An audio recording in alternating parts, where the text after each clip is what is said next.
السلام علیکم ناظرین، میں ہوں آپ کا ہوسٹ شیخ کامران فیصل اور ہم اس وقت موجود ہیں بورے والا میں، جہاں پر ہمارے ساتھ موجود ہیں جی پروفیسر علامہ طالب حسین قادری صاحب۔ ان سے ہم بات کریں گے جی روزے کے حوالے سے اور روزے کی فضیلت کے حوالے سے۔ جی السلام علیکم سر۔ وعلیکم السلام ورحمۃ اللہ وبرکاتہ۔ میں جناب شیخ کامران صاحب آپ کا شکریہ ادا کرتا ہوں کہ آپ اپنی گوناگو مصروفیات کو چھوڑتے ہوئے دین کی بات اپنے چینلز کے ذریعے ناظرین تک پہنچانے کے لیے ہمارے پاس تشریف لائے۔ ہم دل کی اتھاہ گہرائیوں سے آپ کو خوش آمدید بھی کہتے ہیں اور آپ کے مشکور بھی ہیں۔ جی تھینک یو۔ علامہ صاحب بتائیے گا کہ روزے کے جو ہیں وہ لفظی معنی کیا ہیں؟ ہاں، روزے کا لغوی معنی ہے روکنا اور برداشت کرنا، اور یہ فارسی زبان کا لفظ ہے۔ عربی زبان میں صوم کو روزہ کہا جاتا ہے، تو اس کی جمع سیام، اسی لیے ماہ رمضان کو ماہ سیام بھی کہا جاتا ہے۔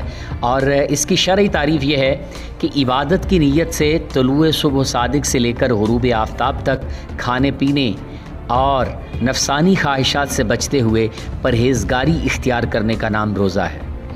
اچھا سر، بتائیے گا کہ ہمارے معاشرے میں جو روزے کا امپیکٹ کتنا ہوتا ہے، یعنی ہمارے لوگ جو ہیں وہ روزے کو کیا بوگر تال سمجھتے ہیں یا اس کے معاشرے میں بھی کوئی امپیکٹ ہوتے ہیں؟ اچھا جی، ماشاء اللہ آپ نے یہ سوال پوچھا۔ ہاں، لوگ بس ایسے ہر کام ہمارا رسمی ہوتا جا رہا ہے، ہمارے اندر اخلاص ہونا چاہیے، اور یہ ایک باطنی عبادت ہے۔ ظاہری طور پر چونکہ نہیں پتہ چلتا، کوئی جھوٹ بھی بول دے کہ میرا روزہ ہے، اس لیے کہ وہ بظاہر تو کوئی ٹیسٹ نہیں ہے اس کا، تو یہ اللہ اور اس بندے کے درمیان یہ معاملہ ہے۔ اور جب بندہ تنہائی میں ہو اور پھر وہ اپنے رب کی نافرمانی سے اپنے آپ کو بچا رہا ہے، تو پھر جب وہ لوگوں کے سامنے ہو تو اس وقت بھی اسے اپنے رب کا خوف اپنے دل میں محسوس کرنا چاہیے، اور نبی پاک صلی اللہ علیہ وسلم کے ہر امتی کے بارے میں اس کا یہ خیال ہو کہ میں اگر اس کو دھوکہ دوں گا تو میرا رب مجھ سے ناراض ہوگا۔ اور روزے کی حالت میں تو زیادہ اس بات پہ عمل کرنا ہے کہ ہم اللہ تعالیٰ اور اس کے رسول کی نافرمانیوں سے اپنے آپ کو بچائیں۔ جی علامہ صاحب، ہم معاشرے میں ہم دیکھتے ہیں روزہ کیونکہ ہمیں برداشت سکھاتا ہے، صبر سکھاتا ہے، کیا سمجھتے ہیں معاشرے ہمارے میں برداشت ختم نہیں ہوتی جا رہی؟ ہاں، یہ تو بات ہے کہ یہ چیز ہمیں سکھاتی ہے، ہماری عبادات جو ہے وہ ہمارے اندر بردباری لے کے آتی ہے، ٹالرنس لے کے آتی ہے۔ تو یہ چیزیں ہمارے معاشرے کے اندر بھی نظر آنی چاہیے کہ ہم اگر اپنے سے انگینسٹ بات بھی سامنے والے کی سنتے ہیں تو ہمارے اندر قوت برداشت ہونی چاہیے کہ ہم تحمل کے ساتھ اس کا جواب بھی دیں، اور اس کی سیلف رسپیکٹ بھی ہمارے پیش نظر ہونی چاہیے۔ وہ بڑا ہے تو تب بھی، چھوٹا ہے تو شفقت کا لہجہ ہمارے پاس ہونا چاہیے، تاکہ ہماری وجہ سے کسی کا دل نہ ٹوٹے۔ تو یہ میاں محمد بخش رحمۃ اللہ علیہ فرماتے ہیں کہ ٹادے مسجد ٹادے مندر ٹادے جو کچھ ٹہندا، ایک بندے دا دل نہ ٹامی کیونکہ رب دلاں وچ رہندا۔ یہ ماشاء اللہ بہت اچھا آپ نے شعر جو ہے وہ اچھا عمومی طور پر یہ کہا جاتا ہے کہ جب ہم روزہ رکھا ہوتا ہے اور روزے میں اگر آپ کو کیا آ جاتی ہے تو اس سے کیا روزہ ٹوٹ جاتا ہے یا کہ نہیں؟ یہ اس مسئلے کا لوگ شکار رہتے ہیں کہ لوگ کہتے ہیں شاید ٹوٹ گیا ہے روزہ وومٹ آنے سے، لیکن کوئی بھی چیز اندر سے جو جتنی مرضی نکلے اس سے روزے کو کوئی فرق نہیں پڑتا۔ تو اس طرح قے آنے سے کوئی روزہ نہیں ٹوٹتا۔ ہاں، وضو کے احکام ہیں کہ اس سے فقہائے کرام نے کہا ہے کہ وضو کر لیا جائے اگر وومٹ آ رہی ہے، تو اس سے روزہ بالکل نہیں ٹوٹتا۔ اچھا، اس کے علاوہ بیمار شخص ہے کوئی یا خون نکل جاتا ہے جسم سے، اس سے بھی کیا روزہ ٹوٹتا ہے یا کہ نہیں؟ ہاں، کہ ایسا بیمار کہ وہ اس کے اگر میڈیسن نہیں دیں گے یا انجیکشن نہیں لگائیں گے، وہ میڈیسن کھائے گا نہیں تو وہ اس کو افاقہ نہیں ہوگا، وہ ایمرجنسی صورتحال میں ہے، تو اب اس کا روزہ چھڑوایا جا سکتا ہے اور اس کو میڈیسن دی جا سکتی ہیں، اور وہ پھر اگر وہ انجیکشن سے ٹھیک ہو سکتا ہے تو وہ روزہ بھی نبھا لے، اور اس کے بدلے میں بعد میں بھی ایک روزہ رکھ لے، اور اگر وہ میڈیسن اس کو دینی پڑے گی، کھانی بھی پڑیں گی اسے، تب جا کے وہ بہتر صورتحال میں آئے گا، تو اس پر کفارہ لازم تو نہیں آئے گا کہ جو 60 ہم مساکین کا کھانا ہوتا ہے یہ ضرورت مندوں کا، یا 60 روزے داروں کا صبح اور شام کا، وہ والا نہیں، اس کو کفارہ لازم آئے گا، بلکہ ایک روزہ اس کے متبادل اس کو رمضان کے بعد رکھنا پڑے گا۔ لیکن اگر وہ جان بوجھ کے روزہ توڑ دیتا ہے تو پھر اس پر کفارہ بھی لازم آئے گا کہ 60 بندوں کا صبح اور شام کا کھانا یا دے، یا پھر 60 روزے پے در پہ رمضان شریف کے علاوہ رکھے۔ اچھا جی، اچھا یہ بتائیے گا کہ روزہ کن حالتوں میں ٹوٹ جاتا ہے؟ ہاں، وہ اگر روزہ جو ہے وہ جو نفسانی خواہشات ہیں وہ اگر ان سے ہم نے روکنا ضروری ہے، اور خود اپنے آپ پر غسل لازم فرض نہیں کرنا، جس شخص نے خود اپنے اوپر غسل فرض کر لیا اس سے بھی کفارہ لازم آئے گا، روزہ بھی ٹوٹ جائے گا۔ اور اس پر وہ جو فدیہ ہے روزہ ٹوٹنے کا وہ بھی اس کو دینا پڑے گا. لیکن اگر کوئی سویا ہے دن کے وقت اور اس کو سونے کی وجہ سے اس کو نہیں پتہ چلا اور احتلام ہوا, اس پر غسل لازم ہو گیا, تو اب اس کو روزے کو کوئی فرق نہیں پڑا, وہ اٹھے اور باقی مکمل طور پر وہ غسل کرے گا, کلی بھی کرے گا, لیکن کلی کے ساتھ وہ غرغرہ نہیں کرے گا, اس لیے کہ غرغرہ سے پانی حلق سے نیچے اترنے کا اندیشہ ہوتا ہے, تو اس لیے وہ غسل کر لے اور پھر وہ پاک ہے اور اس کے روزے کو بھی کوئی فرق نہیں پڑا. جی تھینک یو علامہ صاحب.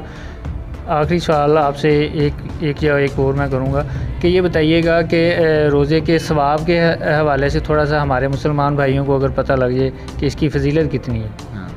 ماشاء اللہ, روزے کی ہمارے آقا مولا صلی اللہ علیہ وسلم نے بہت زیادہ فضیلتیں ارشاد فرمائیں, احادیث کثیر تعداد میں موجود ہیں, قرآن پاک میں بھی فضیلت موجود ہے, اور یہ سب سے بڑی بات یہ ہے کہ یہ مخفی عبادت ہے, اور مخفی عبادت اللہ تعالیٰ کو اتنی پسند ہے کیونکہ یہ اللہ اور بندے کا معاملہ ہے. تو قیامت والے دن نبی پاک صلی اللہ علیہ وسلم فرماتے ہیں کہ قیامت والے دن اللہ تعالیٰ اپنے بندے کو اجر خود عطا فرمائے گا اپنے دیدار کی صورت میں. تو روزے دار کو اللہ تعالیٰ قیامت کے دن اپنا دیدار نصیب فرمائے گا.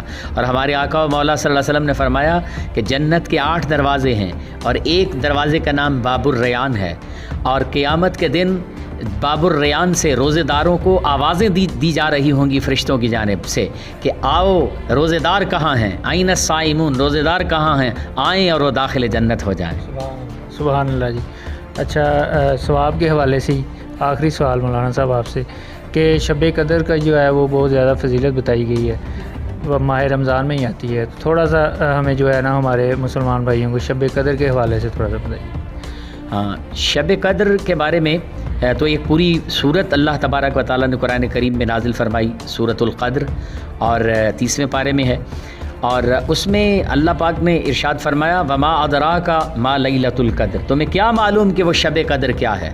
تو لیلۃ القدر خیر من الف شہر, فرمایا اس کی عبادت تو 1000 ماہ کی عبادت سے بھی زیادہ افضل ہے, اور یہ 83 سال کچھ ماہ بنتے ہیں. تو جس کو ایک شب قدر مل گئی اس کو تو اتنی زیادہ فضیلت مل گئی کہ اس کو اتنے سال کی عبادت کا ثواب اس کے نامہ اعمال میں لکھ دیا جاتا ہے, اور اس کی زندگی اتنی ہوئی تو اس کو یہ ثواب ملے گا, اور ایسا اس کی زندگی اتنی نہیں ہوئی اور باقی سالوں کے اس کے درجات بلند کر دیے جائیں گے. ماشاء اللہ. اچھا, اس میں طاق راتوں کا کہا گیا ہے, یعنی کوئی اسپیسیفک رات نہیں ہے 25, 21 یا 23, اس میں یہ 4-5 جو راتیں بنتی ہیں کسی میں بھی ہو سکتی ہیں. جی, آخری عشرے کی 5 راتیں ہیں, 21ویں, 23ویں, 25ویں, 27ویں اور 29ویں, کوئی بھی ہو سکتی ہے. نبی پاک صلی اللہ علیہ وسلم نے فرمایا ان کو آخری عشرے کی طاق راتوں میں تلاش کرو. اور ایک دن حضرت سیدتنا عائشہ صدیقہ رضی اللہ تعالیٰ عنہا سے ہمارے آقا و مولا صلی اللہ علیہ وسلم سے انہوں نے دریافت کیا کہ یا رسول اللہ صلی اللہ علیہ وسلم اگر میں شب قدر پالوں تو مجھے اس میں کیا کرنا چاہیے. تو میرے آقا صلی اللہ علیہ وسلم نے ایک دعا ارشاد فرمایا عائشہ اگر تم شب قدر کو پالو تو یہ دعا کثرت سے کرنا. کہا وہ دعا کون سی؟ تو میرے آقا صلی اللہ علیہ وسلم نے یہ دعا سکھائی کہ وہ دعا یہ ہے کہ اللہم انک عفو تحب العفو فاعف عنی یا غفور یا غفور یا غفور. ماشاءاللہ جی, تھینک یو علامہ صاحب, آپ نے ماشاءاللہ بہت اچھی باتیں جو ہمارے ناظرین تک پہنچائی روزے کے حوالے سے, روزے کی فضیلت کے حوالے سے. ناظرین آپ نے شب قدر کے حوالے سے بھی ماشاءاللہ جو ہے ناظرین آپ نے باتیں سنی علامہ صاحب کی, امید کرتے ہیں آپ کو ان سے فائدہ ہوگا. روزہ جو ہے وہ برداشت کرتا ہے, مسلمانوں کی ایک ماہ کی عبادت جو ہے اس میں ہمارے پاس پورا موقع ہوتا ہے کہ ہم زیادہ سے زیادہ ثواب کما لیں اور زیادہ سے زیادہ جو ہے اپنی برائیوں کو ختم کر لیں اور اپنے اندر جو ہے وہ برداشت کر لیں. علامہ صاحب کا ہم بہت شکر گزار ہیں, انہوں نے جو ہے ہمیں ٹائم دیا. اسی کے ساتھ اپنے ہوسٹ شیخ کامران فیصل کو KFTV اردو کے ساتھ دیجیے اجازت. اللہ حافظ.